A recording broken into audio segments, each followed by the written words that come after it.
दोस्तों, पाकिस्तान ने 3 मैचेस पर मुश्तमिल वनडे सीरीज के दूसरे मैच में श्रीलंका को 8 विकेटों से शिकस्त दे दी। श्रीलंका की 299 रन का हदफ पाकिस्तान ने 2 विकेटों के नुकसान पर 49वें ओवर में हासिल किया और यूं सीरीज में भी 2-0 की फैसलाकुन बढ़तरी हासिल कर ली।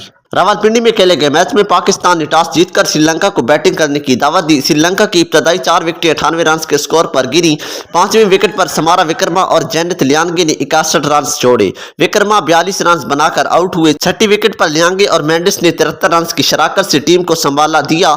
मेंडिस 44 रन बनाकर मैदान से बाहर गए। लियांगे ने 54 रन की इनिंग खेली। आखिरी ओवर्स में वेंदो हसरंगा ने 37 रन की इनिंग खेलकर टीम का स्कोर 8 विकेट पर 288 रन तक पहुंचाने में मदद दी और वो 37 रन के साथ नॉट आउट रहे।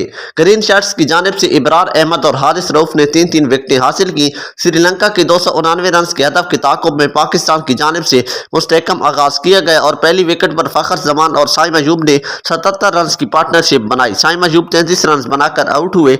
इसके बाद फखर जमान 78 रन बनाकर पवेलियन लौट गए।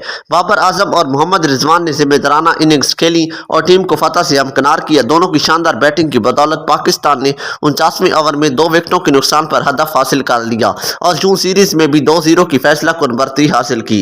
बाबर आजम 102 और मोहम्मद रिजवान 51 रन बनाकर नाकाबिले शिकस्त रहे। आज के मैच में शहीन शाह अफरीदी की जगह सुलेमान अली आगा ने कप्तानी की। पाकिस्तान और श्रीलंका के मबैन सीरीज का तीसरा और आखिरी वनडे मैच 16 नवंबर को खेला जाएगा। दोस्तों, इसके बारे में आपकी क्या राय है कमेंट सेक्शन में ज़रूर बताएं। वीडियो को लाइक कर दें, चैनल को सब्सक्राइब कर दें। Thanks for watching.